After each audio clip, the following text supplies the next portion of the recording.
All right, welcome to the Harmony Channel. I am Jason Whitlock, your host. Oh, wow. If you liked yesterday's Harmony, you're going to love today's Harmony because the CrossPolitic guys are back. Toby, Gabriel, Dave Shannon, Chalk Knox rejoining me, and we're going to continue a conversation that we had on my back deck yesterday at my home. No cigars, no fine Scotch whiskey back here with us today, but I'm excited about this conversation because we didn't get to it yesterday. We talked. These guys are in town here in Nashville for a conference, Fight, Laugh, Feast, that they do every year here in Tennessee. We talked quite a bit about that and some other things. But today I want to zero in on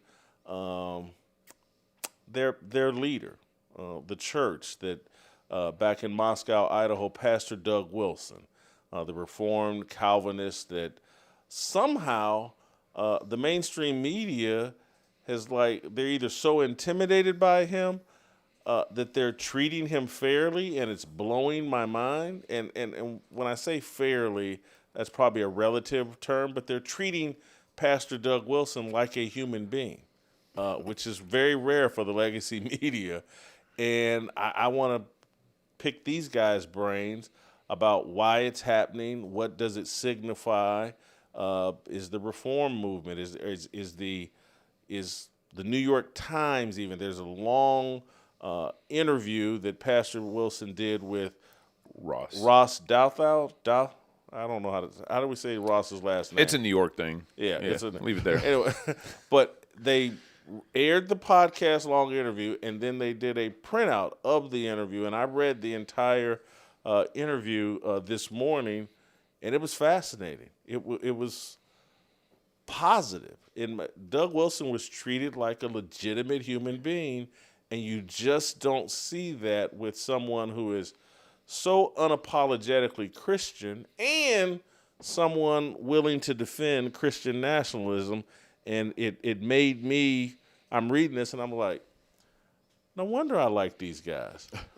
Their pastor thinks a lot of things that I think, and particularly as it relates to Christian nationalism, because from the get-go, I was like, hey, what's the problem here, guys? I hear everybody writing and talking about Christian nationalism, and it's terrible. I'm like, I didn't understand it from the giddy-up, and neither did Doug Wilson. And Doug, in the interview, gave a very concise, accurate, provocative definition of Christian nationalism. We'll start there. I'm going to read the quote.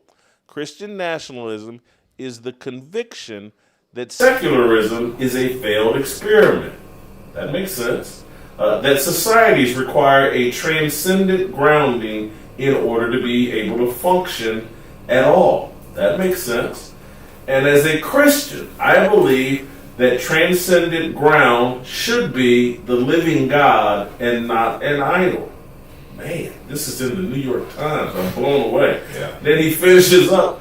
That would be my short form definition of Christian nationalism. Even shorter would be Christian nationalism is the conviction that we should stop making God angry. My favorite quote. Now the altar call. Yeah. That's amazing. Toby, I want you to start off first here. Wow. What's going on here? Why is Pastor Wilson being treated like a human being by the mainstream media? Yeah, I think bottom line, I think God is simply blessing Pastor Wilson, blessing what's been going on in Moscow, Idaho. So there's obviously a sense in which God is giving us favor with people that we don't really have any business having favor with.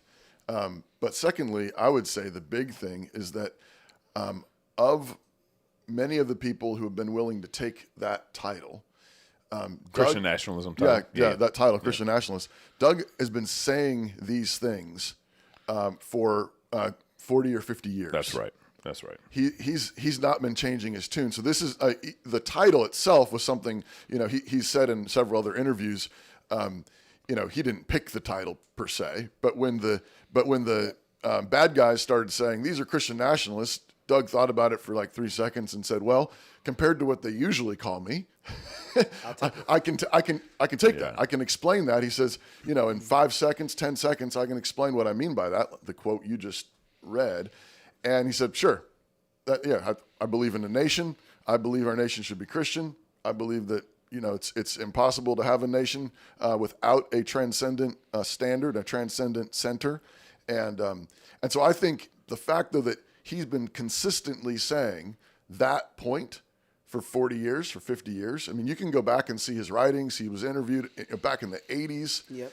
And back then, of course, he was interviewed and everybody was just, trying to point out how crazy he was. But he was saying then, if we don't have a transcendent standard, whatever your standard is, like that has consequences. Ideas have consequences, and you can't say there's no standard, and that not go badly for you.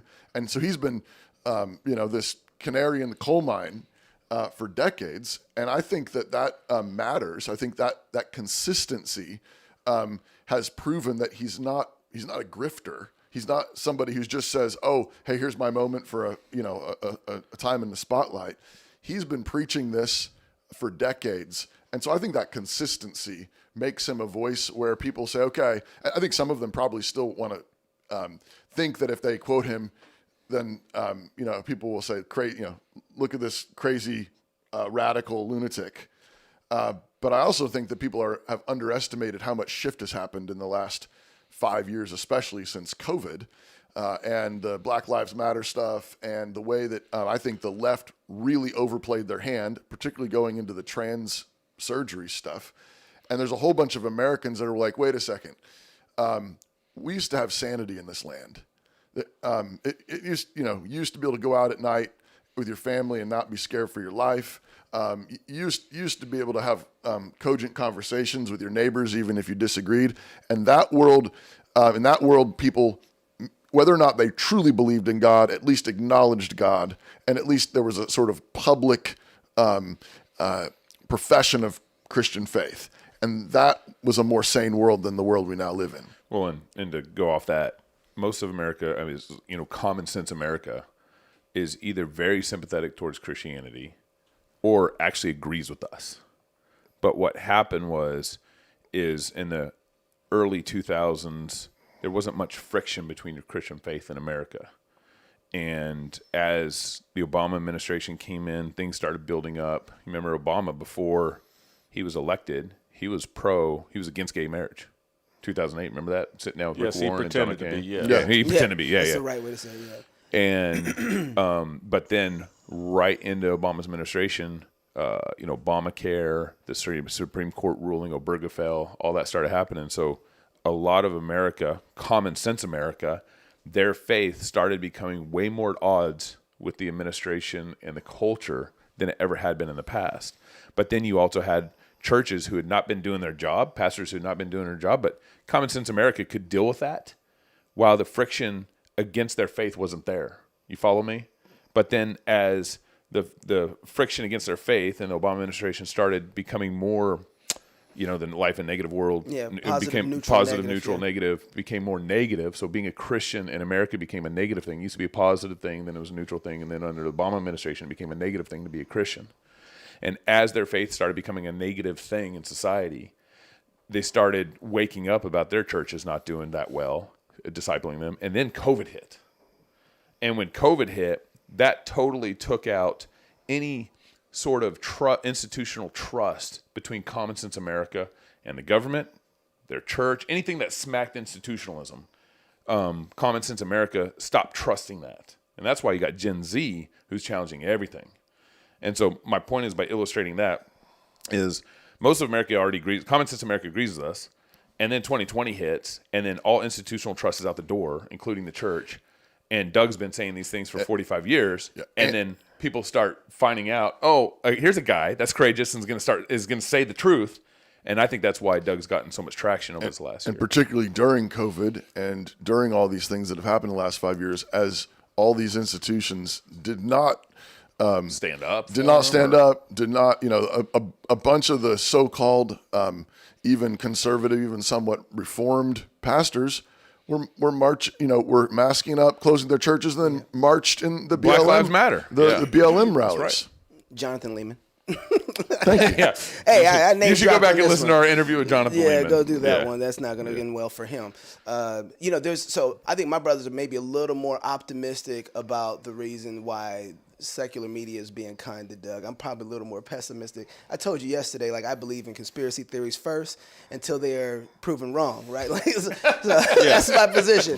So, I think that the media right now needs to rebrand because of COVID. I think that's part of it. So you even see things like CNN that has Scott Jennings on. Yeah. You think 6 years ago you would have had a Scott Jennings on CNN in 2019? No. Not pushing back that hard. They lost so much credibility during the time of COVID when X was getting hit up by the FBI and the CIA to do certain things during that time. Facebook was getting hit up by the government and no one wanted to report on it and what was going on. No real journalism. No real journalism happened. And so all of a sudden the journalism that they do wasn't trusted anymore. And so nobody wanted to listen to them. And so alternative forms in a free market started to get a lot more noise. And so they're losing revenue. So they have to step up the game in some way to be able to get that attention and trust back from people. So they got to start telling some stories or allowing another version of the narrative to come in so people can come back to their channels so they get that revenue again. So that's part of what's going on. The second half of it is, for me, is that I believe that a lot of the attention coming from the secular media is a lever to get to Trump. And they're doing it through Pastor Wilson by way of Pete Hegseth, too. So Pete Hegseth wrote a book, with our friend with David Goodwin, Battle for the American Mind, praising and showing the benefits of classical education, and really to promote people to get their kids out of government schools and start getting them to a classically thinking mindset in the classical world. He also started attending the CREC church. Well, if you're which is in our denomination, that Pastor Wilson helped start. Right. Yeah. And so Trump appoints him Secretary of War, praise God. And now, so you start looking, you're saying, okay, this guy, who is this guy? Who is Pete Hegseth? Where's his roots at? Because he's connected to Trump, and Trump's putting him up here. Oh, here's his church. What's the denomination that he's a part of? Oh, this guy over here is one of the founding fathers of the denomination? Yeah. Let's see what this... Oh, we don't like this. He wants women to obey their husbands? Ugh. Wants a Christian nation. What does that look like? And so part of what their goal is in some of this, to me, is a lever to try and say, this is the kind of America that Trump wants to build. Let's make this guy talk so that we connect it to Trump and be able to turn everybody off to Project what Trump 25, is doing. That didn't stick, of course. Yeah. But now the Secretary of War goes to this guy's church. Or this denomination. Guy, not goes this guy's denomination, fair enough. Right. But they would say it church. Yeah, it doesn't matter. Yeah. One of the most popular German magazines last month had a picture of Trump, Pete Hegseth, Pam Bondi, and Doug Wilson on it. Yeah. And so their goal is to turn the cameras on, let this guy speak.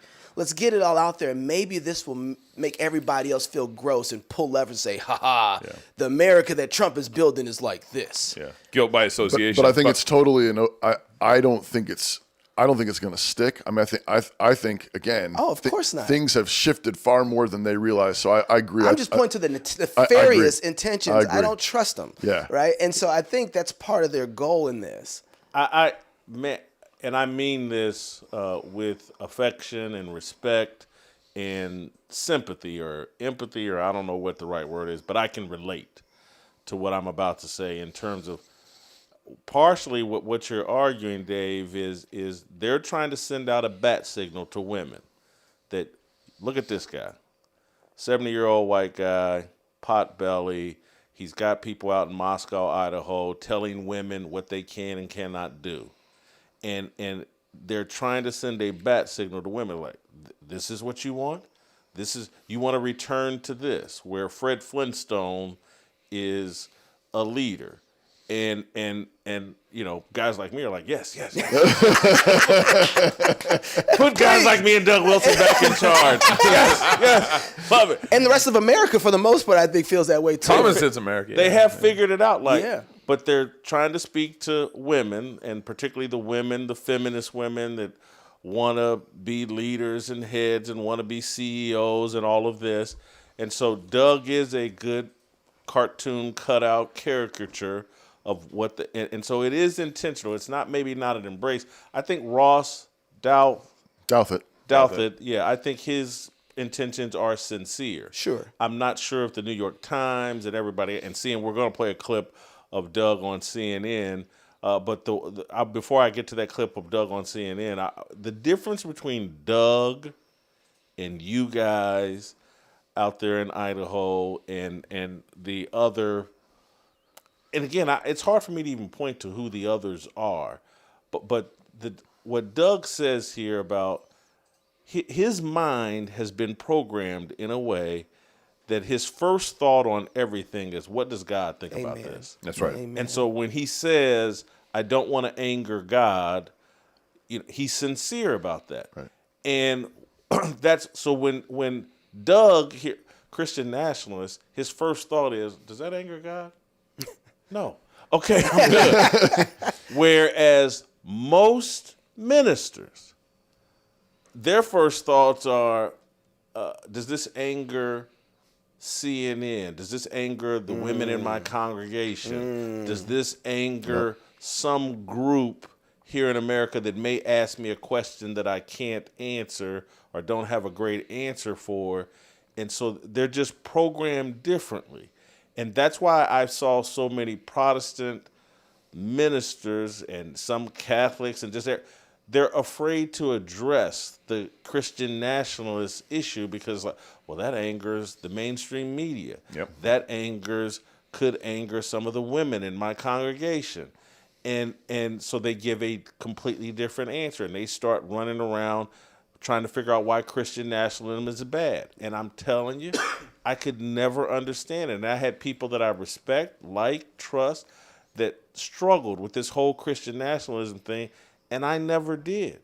And I'm not patting myself on the back, but I have been able to reprogram myself to think about, does this bother God? And if it doesn't, why do I care if it bothers someone on CNN or someone at the local news station or any of that? And so Doug, his boldness, they're going to get burned. They're putting a focus on Doug, thinking, hey, this is going to turn off a bunch of people. Yes. And I think women, smart women, have seen enough to know, man, we got to come up out of this lie. We can't do this without these guys. And, yes, would we like Jason and Doug to lose weight? Yes. But if an intruder comes to the house, Jason and Doug will waddle out of bed and leave me in safety and go fix that problem or die trying to fix that problem rather than this homosexual that I'm sleeping with who will not do it. Yeah. Yep. There's two things to remember here. One is Democrats have been manipulating women and minorities for decades. And the two charges that Doug, you watch his ministry over the last 40 years, the two charges we always get is that we want women to be subservient and we want to go back to Southern slavery. And those charges have been coming out for 40 years. They're lies. And so the manipulation, the play that's been working for the last 40 years is not working anymore. It's starting to not work anymore. And that charge about women being subservient, the charge about minorities, we want to go back to Southern slavery, it's not working anymore. And so that manipulation is what had worked for 40 years, not working anymore. The second thing is, to your point, this goes back to my point too, where it's like common sense America is waking up in a way that it hadn't in the last 20 years. We were going to sleep at the wheel. The church was going to sleep at the wheel. We were very comfortable with our Christianity. There was no major cultural battles that was colliding with our standard evangelical Christianity. But with the way culture's been happening, this our revolutionary, the War for Independence, they all knew if they didn't hang together, they're going to hang separately. And the thing with Christian nationalism is the same charge is happening because whether you agree with Christian nationalism or not, you're going to hang either by yourself or you're going to hang with everybody who's being called a Christian nationalist. If you believe Jesus is Lord. Well, right? And just that's where the lines are being divided over time. Right. The lines are getting clearer that either you're going to fight culture with Jesus or you're going to lose. And you're going to become a secularist with all the rest of the people. without the Word of God, how can you say no to transing your child? What moral, transcendent standard is telling you that is wrong, besides that you think or feel or don't like it or whatever? Abortion, same thing. What moral transcendent standard? If you don't have a moral transcendent standard, why is abortion wrong? That's the fight we're having with secularists. And the common sense America knows intuitively a lot of this is wrong. And the only way to really fight this battle and arm yourself for the battle well is through being basically a Christian nationalist, through thinking that God's word should be that moral transcendent standard over America. It's actually one of the things that Pastor Wilson has modeled and preached so well over decades is sort of the principle that Christians should have no problem passages. That's right. So the Bible is the Word of God, and so he's taught for the whole Bible, Genesis to Revelation, and has demonstrated that he's not embarrassed of any verses, because that's what he knows, and he's done evangelism on university campuses and he debated Christopher Hitchens and other atheists. He knows they're going to bring up these verses. And he determined decades ago, not to apologize. I'm not going to apologize for a single verse of the Bible. To your point earlier, when that is a massive divide in the church, and well-meaning Christians, I think too many of them have problem passages. There's doctrines or things they just don't want anybody to bring up. And so when it comes to certain things, their instinct is, how's this going to play on CNN? How's this going to play with the ladies in my congregation? Just like you said. But that's because fundamentally they have problem verses before God. That's right. Mm-hmm. And Doug determined, and this is something he learned from his dad, who was also an evangelist, but it was, this is the Word of God. I'm not embarrassed by any of it. And so there was already I'm going to study it. I'm going to know what it means. I'm going to know what it says, and I'm going to embrace it and bring it up. And he doesn't care. He's ready to talk about it because he determined, and as all of us have to, that we answer to God. And if you answer to God, then there's a sense in which you answer to no man. You're absolutely free, and you say what you think, and you're not embarrassed, you're not afraid, because you know that you're right with your maker. Our conversation in my backyard yesterday weighed heavy on me all night this morning in terms of the other advantage Doug has, you guys have, when you come out from among them and you gather up in Moscow, Idaho, is that because the other thing that these guys are thinking about is like, man, what does my employer think about Christian nationalism or any of these thoughts? And will I be regarded as unfit for leadership, unfit for promotion, maybe even unfit for employment?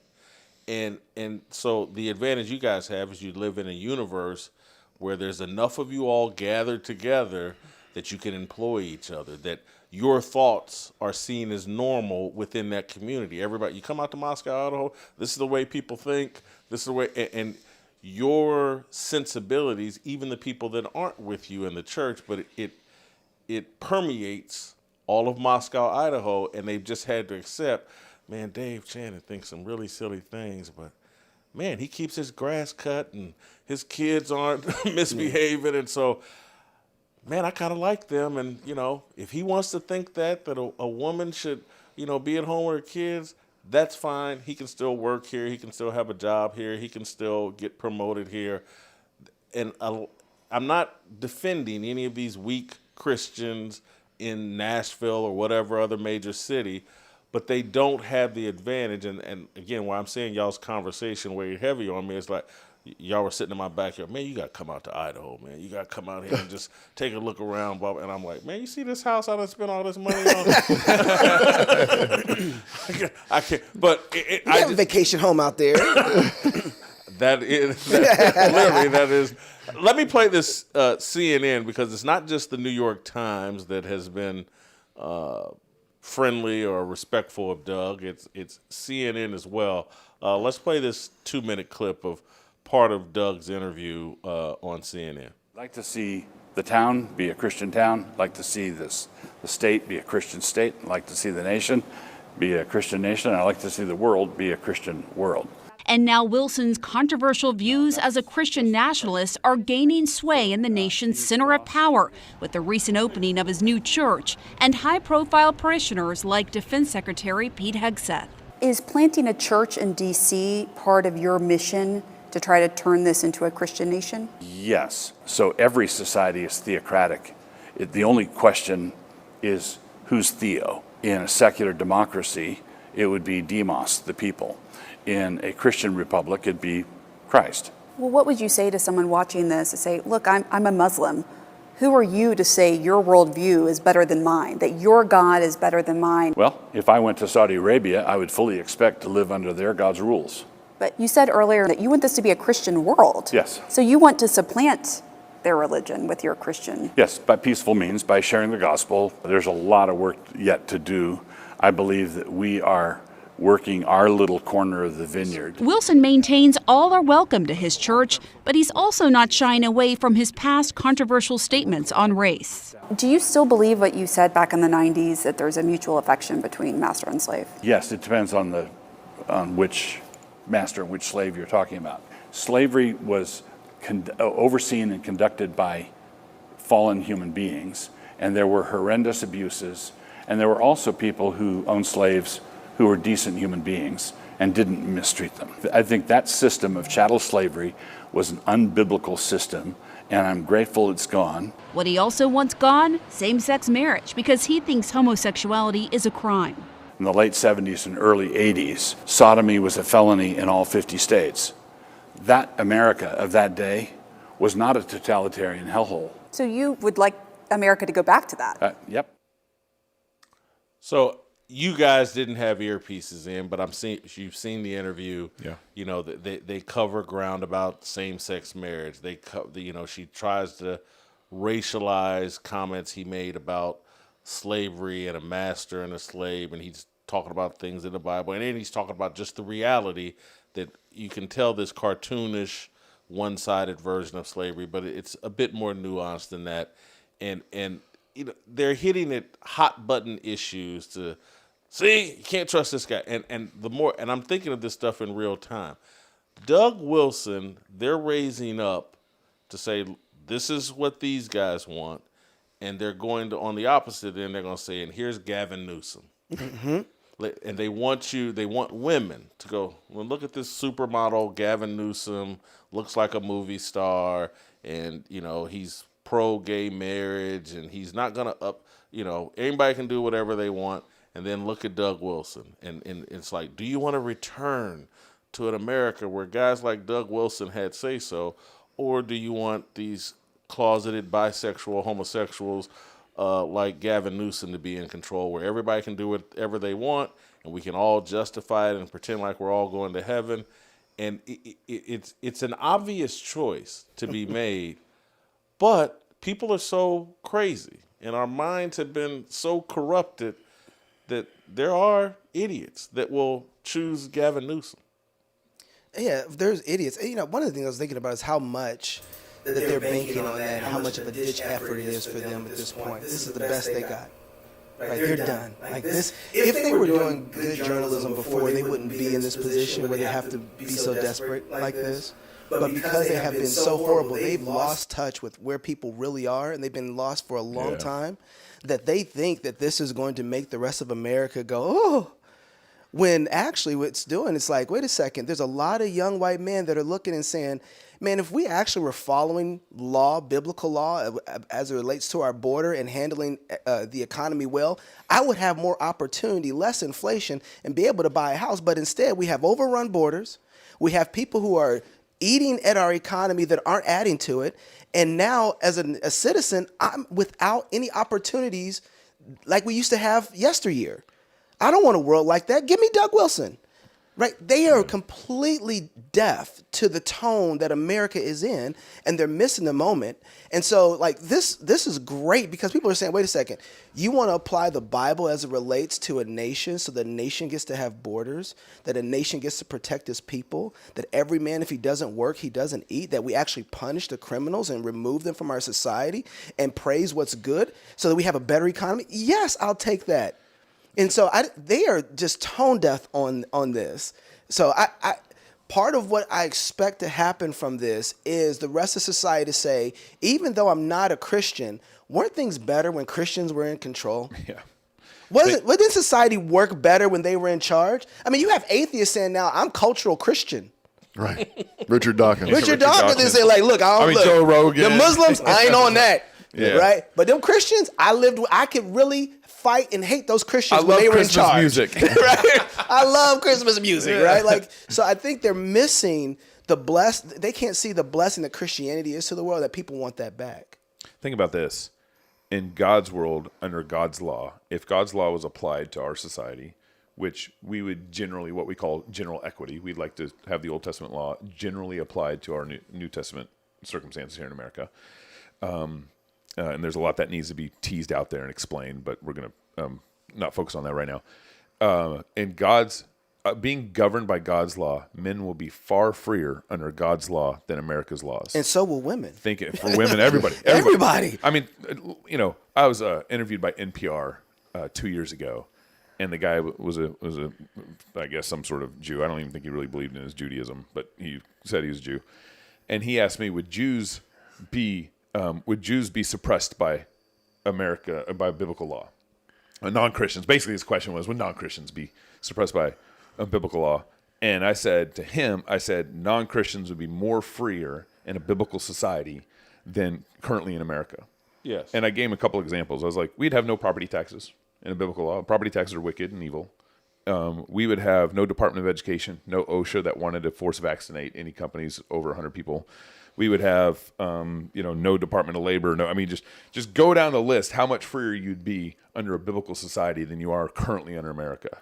But because taxes would be under 10%. We have such a slave mentality in America. We've been inculcated with this, where the leftist response to biblical law is you want to make women more subservient, which is a lie in the Bible. They can only paraphrase and state things in a wrong way and charge the Bible with more slavery or more kind of inculcating slavery when they're the ones that are actually doing it. They're the ones wanting to raise our taxes. They're the ones that are wanting to. In Minnesota, just yesterday, the governor of Minnesota signed a law giving everyone access to all driver's licenses. Literally. So illegals can now go to Minnesota and get a license, which means they can vote. Anybody who gets a driver's license in Minnesota can vote. So they aren't even trying to protect America's freedoms anymore. They aren't even trying to pretend to care about America's freedoms anymore. But my point I want to focus on here is biblical law is way freer for a people and much greater blessing for a people than the secularist law that has no attachment to some sort of transcendent morality. I'll just add is I think the thing that, again, middle America is facing, you set up, Doug Wilson, Gavin Newsom, which one do you want? But I think many Americans are beginning to see standing behind Gavin Newsom is men going into women's bathrooms. That's right. And women's sports. And that. And then on the other hand, but equally behind Gavin Newsom is Muslim calls to prayer. Come on. That's right. So it's that's happening in Dearborn, Michigan. They just changed sound ordinances in Minneapolis to be able to do the same thing. And there's secularism has no answer to those things. Because if secularism says basically there's no transcendent standard, we all got to get along, go along, get along. People are basically good. And multiculturalism in every shape or form, which includes the sexual deviance and Islam. Well, then you can't stop it. And I think Americans, and I think the West broadly, I've got friends in the UK who see this even worse there. People in Europe see it even worse there. And you have to have a transcendent standard that has the ability to consistently say, you may not do that. That's right. That is evil, that is wrong, that is immoral, and you may not do that. It doesn't, and in the Christian system, to your point, it doesn't dehumanize people. There's a lot of freedom, but there are certain things where we say, no, thus says the Lord, you may not do that. You are a man, and you may not go into the women's bathroom. You're a man, you may not punch a woman in a boxing ring. Islam is a false religion, and it will destroy our way of life if consistently allowed to be applied here. Like every other nation it has done. Exactly. And so I think biblical law saying we're going to be a Christian nation. We want the 10 Commandments to inform who we are as a people.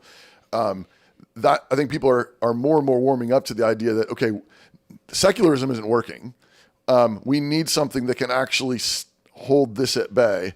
And Gavin Newsom isn't going to. I'm going to go a little philosophical or just ask a question that I'm not sure where this is going to land, but take the Gavin Newsom, Doug Wilson dynamic that I keep talking about. What they're banking on is that everything is so dumbed down, people just make decisions with their eyes. They don't, and so they can't see who's behind Gavin Newsom. That takes a tiny bit of effort. They can't see who's behind Doug Wilson because that takes a tiny bit to figure out. Now, God's behind Doug. No one else is behind Doug. There you go. That's it. And so they're banking on that. Everybody's been so dumbed down, they'll just choose with their eyes. And so when I think about social media and why there's so much visual eye poison that's called eye candy, so many just, I look at the conservatives play the same game. They got all these female hot influencers that they keep shoving down your throat. They just want you to make a decision with your eyes.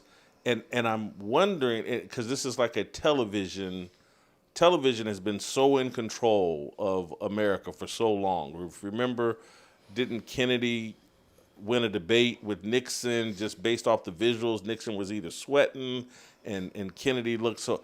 And so they just continue to play this game. And maybe we're coming out of that psyop or that brainwash and maybe people are being more discerning because they have to be. We can't just trust our eyes. We can't just trust what the government is saying to us. There has to be a discernment that, again, that most discernment comes from God. Wisdom comes from God. Fear of the Lord is the beginning of wisdom and all knowledge. That's right. Amen. So anyway, someone jump in here and help. Am I making any sense? Yeah, totally. But I just want to push back on the idea that they have the narrative. We live in a time now, especially since COVID, communication has become a double-edged sword for them. Someone who doesn't have a large following can now post something that is unique and not a part of the narrative and become the next big thing overnight. The playing field has changed and leveled in such a way that I think it's creating it's forcing even the traditional media to have to level up their game, like we were talking about earlier, because there's alternative voices that can really be heard. Look where we're at and look what we're doing and look who's listening to us. They don't have control over everybody's eyes and ears anymore. Like it's not as limited for us to be heard. A microphone, an internet signal, and all of a sudden we're competing with the big guys. That puts fear in their hearts, right? That's part of the reason why they're trying to do so much right now is because of this show. It exists. We have a show that exists. Pastor Wilson has been writing on blog posts for years that has transcended the shutdowns that people have tried to do to him, right? Now Canon Press is being built up because the platforms, it's equal playing field now. And Christians, praise God, are kind of just in the last 10 years getting into the game. We've been slow to the game. And what I've seen in the last 5 years for Christian podcasts who think and talk and express biblical, theonomic worldview all throughout their podcast is amazing to me. When we started in 2016, there were like maybe one or two of us that were doing this. And now, in the last 5 years, it's just everywhere. And it's saturated. They don't control this narrative anymore, right? And so that was what they were trying to fit. Their power broke in COVID when I believe Elon bought X. I think that was the last straw, their 80-70 of power over the media waves. And they still wanted it. And then when you see Zuckerberg come out and say, man, I was being controlled by the FBI, it was like, oh, snap. So we have now the ability in the same way to help control and lead the narratives in ways that we haven't ever had in 20 years ago. Yeah. I also think there's something about the way media works, to your point. Like, I think it was this new unique thing. It was narrowly controlled, big three networks, whatever, and which allowed that that pipeline to be fiercely guarded for a number of decades. As Knox is pointing out, it's blown up, and now it's democratized. Anybody with an iPhone can post something, thanks to Elon, et cetera. But I also think that has a way of, it waters down the potency of the rhetoric and the visuals too, because you're flipping, there's another pretty face, there's another pretty, and I think because of the image of God that resides in us, that is only so exciting for so long. That's only only so distracting for so long. But God made us to desire and to be hungry for meaning. And I think that when you run so long, you do the prodigal son thing for so long with the prostitutes and the crack, and You get your fill of it. and you get fill of it, and it's like, I'm eating pig food. Yep. And I think the image of God craves transcendence. That's right. In Ecclesiastes, it says that he's put eternity in the hearts of man. Yeah. There's something in every one of us that longs for transcendent meaning and value. And so you can keep sending out, the pretty faces and that sort of thing. But I think it's so ubiquitous now that many people are like, yeah, but where's the meaning? Where's the meaning? And this is why I think, we talked about Charlie Kirk yesterday, but I think that's why his message was beginning to really resonate with people on college campuses. He's like, you know what you need?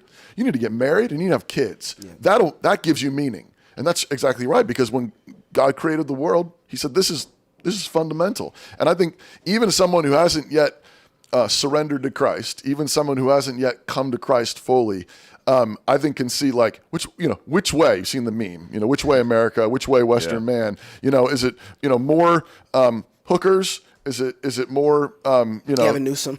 More Gavin Newsom. Or how about a wife and kids around your dinner table? Grandchildren. How about grandkids? Yeah. How about a community that stands around you and backs you up when Gavin Newsom is coming after you because you're eating dinner with your family and you're not masking up? I think that has become real, and I think a lot of people are seeing through some of that facade. Gabriel, I've never seen I'm enjoying this conversation. Yeah, I know. Me too. Me too. I've never seen Gabriel speeches. Hey, guys, thank you so much for coming by twice this week. This has been awesome. I've talked to you guys more in 2 days than, I'm not going to say who, than a lot of people. I haven't heard from Virgil in a while, although I did talk to him yesterday after you guys let me know he's going to be in town. And so maybe we'll have Virgil on tomorrow and invite you guys back for a third time, but I know you guys got stuff going on anyway. That's it, and that's all for us from Harmony. Praise Jesus, and we'll see you tomorrow.